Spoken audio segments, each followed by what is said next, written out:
ಕನ್ನಡ ವರ್ಣಮಾಲೆಯಲ್ಲಿ ಒಟ್ಟು 49 ಅಕ್ಷರಗಳಿವೆ. ಇವುಗಳನ್ನು ನಾವು 3 ಭಾಗಗಳಾಗಿ ಮಾಡ್ಕೊಂಡಿದ್ದೀವಿ. ಒಂದು ಸ್ವರಗಳು, ವ್ಯಂಜನಗಳು, ಯೋಗವಾಹಗಳು ಅಂತ.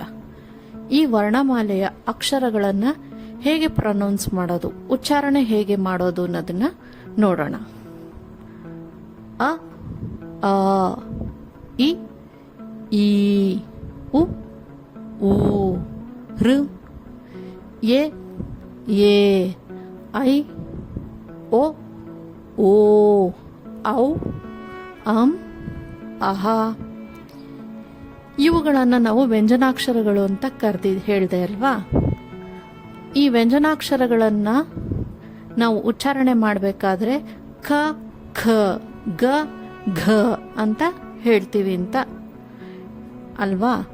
ಆದರೆ ಈ ವ್ಯಂಜನ ಖ, ಖ, ಗ, ಘ, ಞ, ಚ, ಛ, ಜ, ಝ, ಞ, ಟ, ಠ, ಡ, ಢ, ಣ, ತ, ಥ, ದ, ಧ, ನ, ಪ, ಫ, ಬ, ಭ, ಮ,